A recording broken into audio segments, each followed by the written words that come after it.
Assalamualaikum warahmatullahi wabarakatuh. Sedikit mau berbagi pengalaman yang pernah saya alami. Ini di tahun 2018, perkiraan tanggal 28 September, dimana awalnya saya tuh mendengar suara kelapa jatuh di samping, di depan rumah saya. Nah, emang kebetulan di depan rumah saya itu emang ada pohon kelapa. Nah, pada saat itu terdengar malam-malam itu kayak jatuh kelapa, bunyi kelapa jatuh. Tapi pas giliran saya lihat tuh nggak ada. Pagi-paginya tuh saya lihat nggak ada kelapa jatuh gitu. Kemudian kita beraktivitas seperti biasa. Istri saya kerja. Setelah pulang malamnya, kemudian pas kita lagi mau istirahat malam, nah di situ bunyi kayak ada yang ngetok-ngetok pintu gitu. Ngetok-ngetok pintu, saya pikir itu umi saya. Tapi pas giliran saya buka pintunya, nah rumah umi saya tuh keadaan pintu tertutup. Nah, tapi saya penasaran, saya masuk ke rumah umi saya. Saya tanya, umi saya lagi tidur. Saya tanya, tadi umi ke rumah nggak ngetok-ngetok? Nah, tapi kata umi saya, enggak. Udah tadi umi tidur gitu. Akhirnya saya balik lagi ke rumah saya. Nah, baru buat masuk ke kamar, ternyata bunyi ketok-ketok lagi gitu kan. Nah, saya buka, nggak ada orangnya lagi gitu. Akhirnya ya udah, saya nggak hiraukan. Begitu saya masuk ke kamar lagi, tahu-tahu tercium lah tuh bau kayak pisang Ambon mateng gitu kan. Nah, dari aroma itu cuman sekelibatan doang, dan saya doang yang nyium. Nah, istri saya nggak nyium. Akhirnya ya udahlah, saya ngambil pusing gitu kan. Saya istirahat, tidur. Nah, besokannya istri saya bangun tidur, dia bilang katanya perutnya kayak ada angin muter gitu. Ya udahlah, saya pikir mah itu masuk angin biasa gitu kan. Ya saya tetap dah tuh jalanin aktivitas. Istri saya kerja lagi sampai dia pulang kerja. Dia bilang katanya perutnya makin kagak enak, dia bilang gitu. Ya udah, saya kerokin. Kemudian pas giliran saya kerokin, nah pas megang bagian kakinya itu, kakinya berat banget. Nggak biasa-biasanya gitu saya pegang kakinya tuh. Biasanya nggak terlalu berat, ini berat banget gitu. Dia bilang juga jalan kayak agak berat, dia bilang gitu. Ya udahlah, setelah udah rapi saya kerokin, saya istirahat dah tuh. Nah, besok paginya tahu-tahu perutnya gendut tuh. Gendut kayak hampir kayak orang hamil lah, padahal posisi nggak hamil itu. Iya, gendut. Nah, tapi tetap kita berjalan seperti biasanya lah. Kita jalanin seperti biasanya. Iya, sampai pulang lagi dari kerja. Nah, istirahat, pagi-paginya tahu-tahu mukanya pada bengkak gitu. Ya saya kaget tuh pas ngelihat perutnya bengkak, mukanya bengkak. Saya pikir dia nangis gitu kan. Saya tanya, kamu nangis semalam? Enggak, itu kok mukanya bengkak gitu. Nggak tahu ini bangun tidur kok tahu-tahu bengkak begini udah gitu. Dia juga heran gitu dengan mukanya yang bengkak kayak gitu. Kemudian saya masih nggak terlalu ambil pusing gitu kan, masih nggak berpikir yang macem-macem. Ya udah, jalanin aja terus.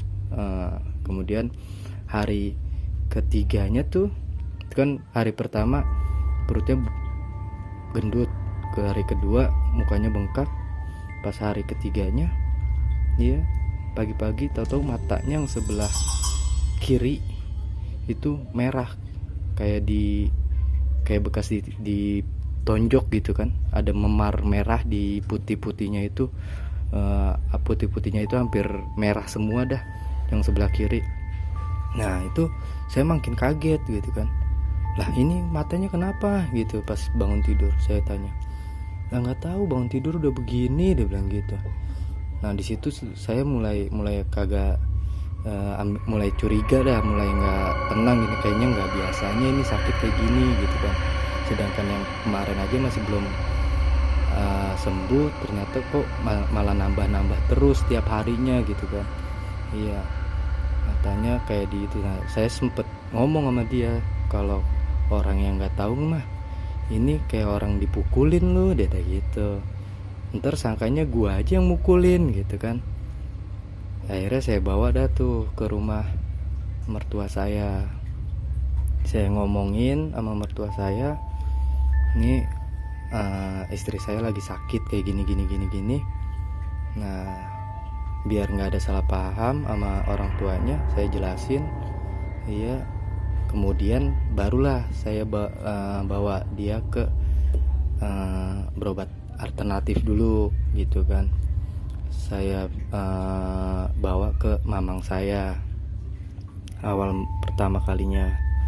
Nah saya bawa ke mamang saya bilang sama mamang saya, ini awalnya awalnya perutnya yang gendut, kemudian mukanya, sekarang matanya merah gitu kan.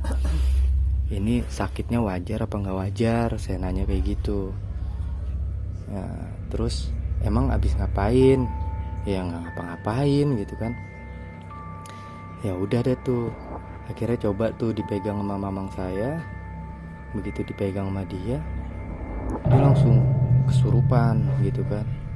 Mamang saya dibilang sama dia, ngomong pakai bahasa Jawa, katanya jangan ikut, yang intinya artinya tuh jangan ikut campur gitu kan. Iya, jangan ikut campur.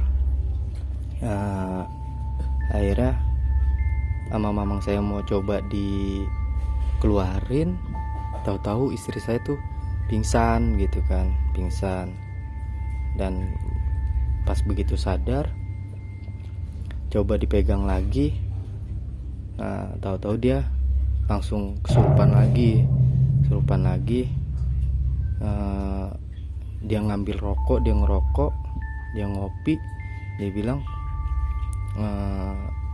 kamu tuh bukan tandingan saya, ilmu kamu tuh masih cetek, dia bilang gitu.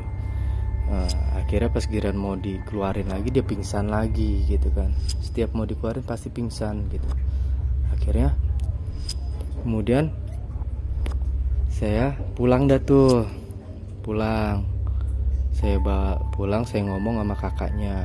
Kebetulan kakaknya dia kan ya bisa juga gitu kan, kayak ngobatin orang-orang kesurupan gitu kan. Akhirnya saya ngajak ngobrol sama kakaknya. Cobalah tuh dipegang sama kakaknya. Sama, pas giliran dipegang kesurupan, ngomongnya pakai bahasa Jawa lagi gitu kan.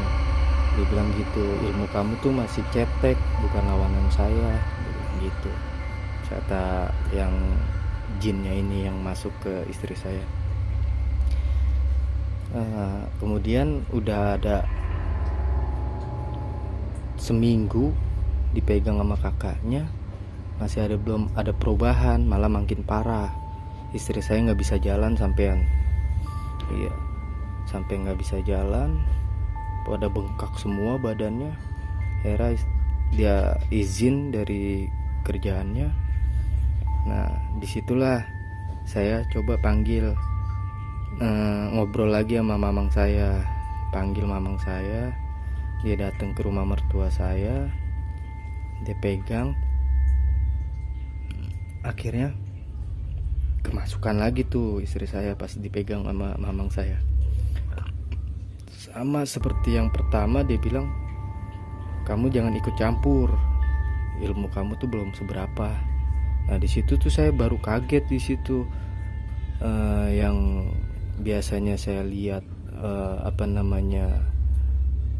berantem pakai tenaga dalam itu cuman di TV-TV ya kan, tapi itu saya ngeliat nyata gitu, dan itu terjadi pada istri saya. Dia ngeluarin jurus-jurus gitu dah gitu ke mamang saya, dan mamang saya coba menahan gitu kan. Nah kemudian akhirnya mamang saya manggil lah temennya.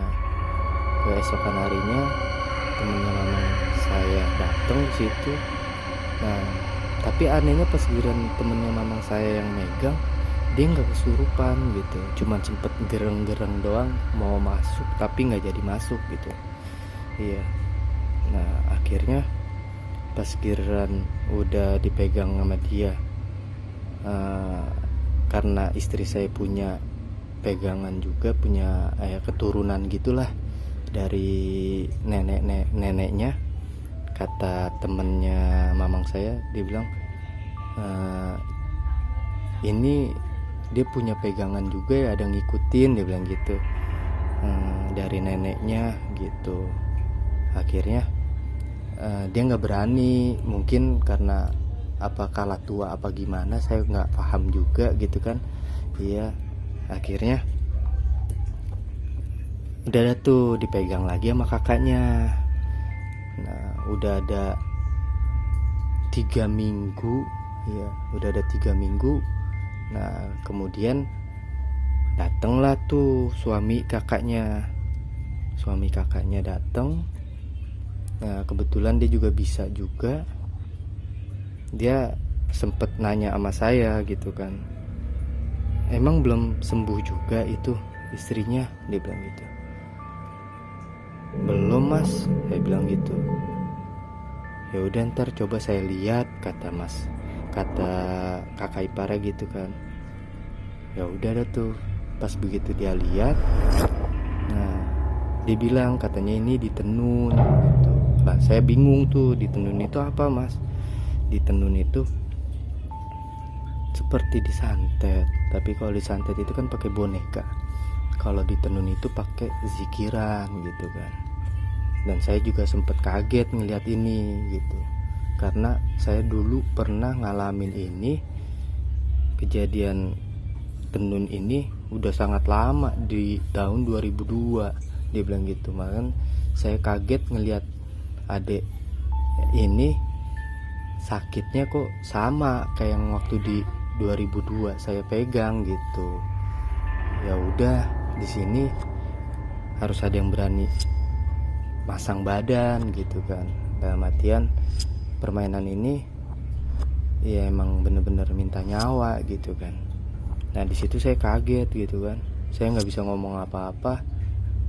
Dan di situ kakak iparnya itu yang mau megang itu langsung bilang ya udah ya saya siap gitu. Akhirnya begitu dia bilang siap, langsung dipegang sama dia. Nah di situ saya kaget juga gitu kan, sempet dia kemasukan, dia berantem gitu kayak ngadu ilmu gitu ya, seperti ngadu ilmu itu. Akhirnya ditarik dia tuh, tapi yang saya herannya pas begitu dipegang sama kakak ipar yang dia itu, pas begitu ditarik dia nggak pingsan, nggak gimana gitu ya, cuman kena ditarik langsung lemes gitu kan. Ya kalau yang udah kan begitu mau ditarik dia pingsan gitu. Tapi pas gira nama kakak iparnya ini begitu ditarik dia nggak pingsan gitu. Ya saya juga kurang tahu apa ilmunya, dari kadar ilmunya apa gimana, tinggian dia atau gimana, saya juga kurang paham gitu kan. Iya, cuman yang ada di pikiran saya cuma satu, yang penting istri saya sembuh gitu kan. Nah pas begitu dia udah rapi tarik satu, nah kakak iparnya bilang ke saya, dia bilang masih ada lagi satu gitu yang paling gede gitu, biarin dulu istrinya istirahat dulu gitu kan, biar nggak lemes banget, dia bilang gitu. Ya udah tuh ada 15 menit istirahat istri saya, kemudian ditarik lagi gitu sama kakak iparnya. pas begitu ditarik yang kedua, langsung udah tuh kelihatan mukanya istri saya tuh emang berubah banget gitu. Tadinya emang kelihatan bukan seperti mukanya istri saya gitu, kayak serem gitu dah mukanya. Tapi pas begitu udah rapi ditarik sama kakak iparnya dia, baru kelihatan aura mukanya istri saya tuh kembali ke seperti semula lagi gitu kan. Iya, dan mata yang merahnya itu langsung pada saat itu langsung memudar gitu, langsung putih lagi gitu. Cuman meskipun putihnya nggak putih banget, tapi udah memudar dah gitu. Di awalnya merah sampai medok banget, ini langsung udah ke coklat, ke putih-putihan gitu kan. Nah di situ juga auranya dia juga kelihatan, mukanya juga kayak seperti normal lagi gitu kan. Ya udah dah tuh, setelah ditarik akhirnya saya kan berusaha untuk ke medis juga gitu, maksudnya biar di non medis saya obatin, di medisnya juga saya obatin juga gitu kan, biar saya nggak terlalu terlalu mikir yang non medisnya aja gitu, biar saya yakin gitu ini sebenarnya penyakit medis atau non medis gitu kan. Nah pas pada saat itu langsung saya bawa ke rumah sakit Pasar Minggu tuh, rumah sakit Pasar Minggu. Iya, saya ke sana dicek di IGD, ternyata hasilnya itu dari alat dokter itu menyimpulkan kalau di istri saya itu ada penyakit pembengkakan jantung dan paru-parunya kerendam, katanya begitu. Tapi saya nggak yakin. Kenapa? Karena saya yakin itu emang penyakitnya istri saya itu benar-benar bukannya medis gitu, jadi non medis penyakitnya istri saya. Di medis itu kalau seandainya dicek di alat medis ya itu yang kelihatan gitu kan, tapi saya yakin istri saya tuh nggak punya penyakit itu gitu kan. Nah kemudian udah ada tuh dirawat lah di sana, dirawat. Nah kakak iparnya tuh bilang ke saya, bacain ini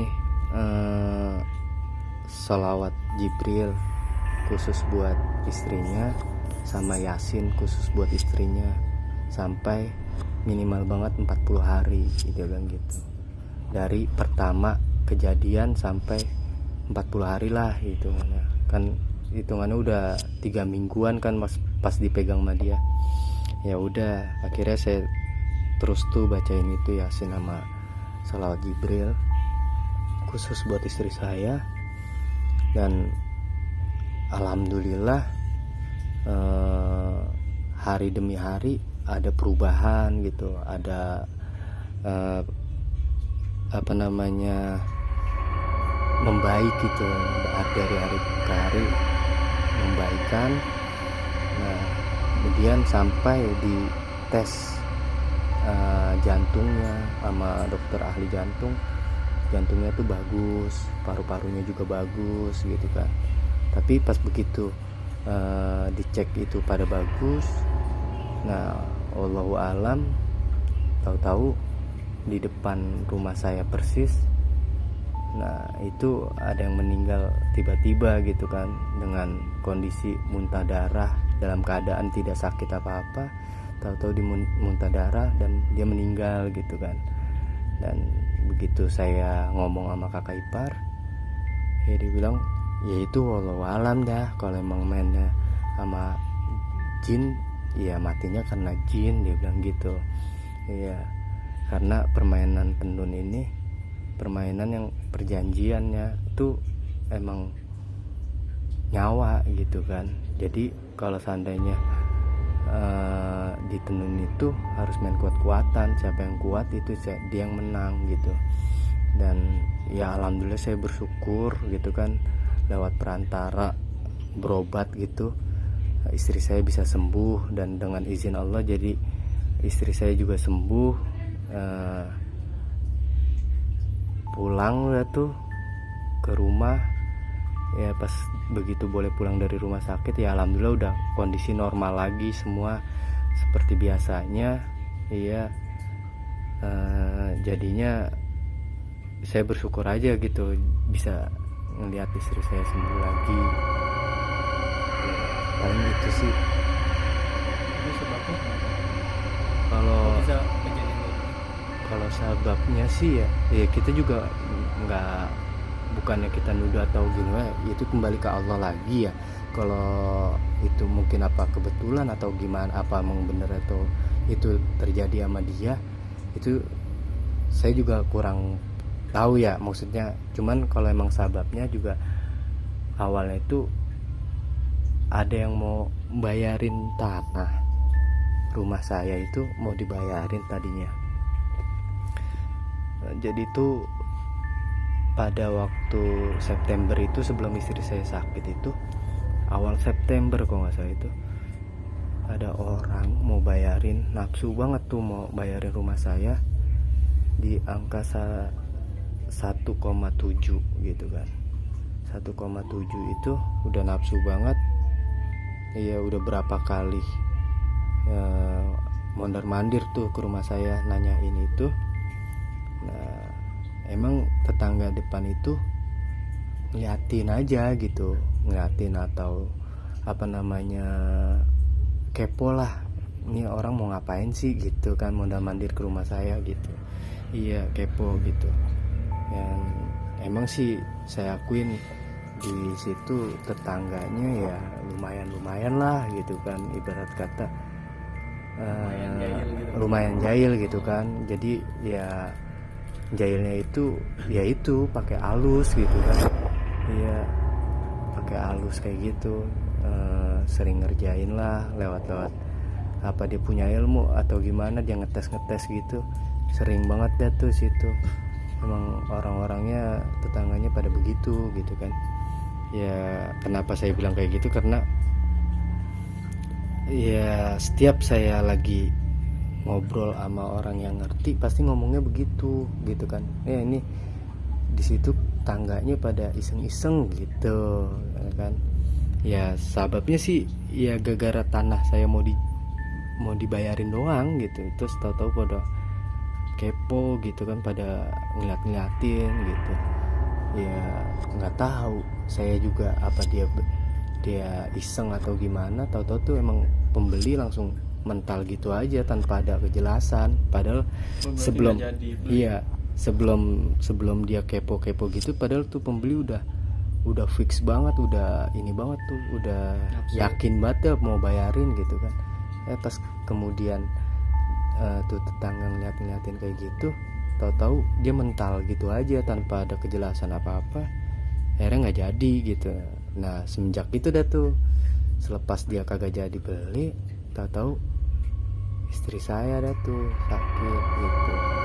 Nah kenapa saya juga berpikiran memang itu benar-benar dikerjain, karenanya apa, awalnya itu mau ngantemnya itu katanya mau ngantem ke umi saya gitu. Cuman karena umi saya orang yang rajin ibadah gitu kan, dan mungkin batinnya dia lebih kuat kali atau gimana, mental lah ke istri saya gitu. Jadi istri saya tuh kena pentalannya doang, kena apa ya hitungannya kena salah sasaran lah hitungannya gitu, kata kakak iparnya nih yang ngerti gitu. Iya, kayak gitu aja sih pengalamannya.